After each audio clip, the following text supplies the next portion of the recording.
इसलिए भारत में भारत भक्ति का विमर्श चाहिए, भारत के प्रति आस्था श्रद्धा, भारत के महापुरुषों के प्रति, भारत की परंपराओं के प्रति श्रद्धा, ये नैरेटिव हमको खड़ा करना है।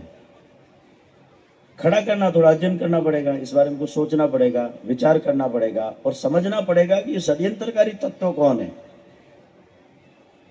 ये कल्चरल मार्क्सिज्म क्या होता है समझिए, ग्लोबल मार्केट फोर्सेज क्या है, विश्व वैश्विक बाजारी ताकतें। अभी भी एक शब्द आया डीप स्टेट, क्या है वो? सारी दुनिया का तंत्र हाथ में लेना चाहते हैं।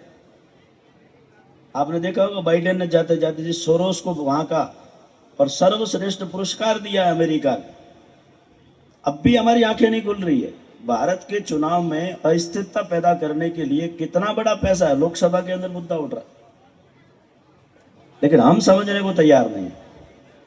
ये जो कल्चरल मार्क्सिज्म है या फिर डीप स्टेट के नाम पर होगा, या और ये सारे षड्यंत्र अपने घर में, हमारे ड्राइंग रूम में है, हमारे बेडरूम में है, हमारे परिवार में, हमारे बच्चों में। मैं आपको चुनौती देख कहता हूँ, आप देख लो, बात कर गए। हमारे पास टाइम ही नहीं है, हम किसी यूथ से बात ही नहीं करते। घर में किशोर वह बेटी या बेटा है, कभी उनके साथ संवाद होता है क्या? करोगे तो पता चल जाएगा। आप परंपरा करते रहे, वहां पर मट्ठा डाला जा रहा है। इसलिए वोकिज्म क्या है, फेमिनिज्म क्या है? सीधा सीधा विद्रोह है नारीवाद के नाम पर युवाओं के बीच में, परंपराओं के प्रति। भाई जो आप, ठीक है, आपको अभिव्यक्ति की स्वतंत्रता है, ये हमारी प्राचीन परंपरा, ये सनातन है, वो हमारा संविधान है, तो उसको लेकर के और प्रदर्शन करने की क्या आवश्यकता? जेंडर को लेकर के, जेंडर इक्वलिटी को लेकर के, और जेंडर के प्रकार भी बढ़ाते जा रहे हैं।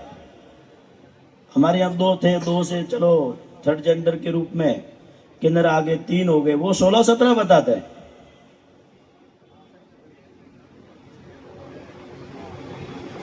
तो उनको समझना पड़ेगा ये सब कौन है, ये षड्यंत्रकारी लोग, ये तोड़ने वाले लोग। वोकिज्म के नाम पर विद्रोह खड़ा करना, किसके प्रति? अपनी परंपराओं है। पैर क्यों छूना, मंदिर क्यों जाना, तिलक क्यों लगाना, महिलाओं के मंगलसूत्र नहीं पहना तो कौन कह रहा है आपको? उसके लिए भाषण क्यों कर रहे हो? यदि किसी को अच्छा लगता है तो पहनने दो। लेकिन ये सारा चल रहा है नारी सशक्तिकरण के नाम पर। अभी अहिल्याबाई होलकर का अंतिम बात कह के पूरी करता हूं। आपने अच्छी गोली दी, नहीं तो मैं तो बैठ रहा था, लेकिन आप सबको भुगतना पड़ रहा है।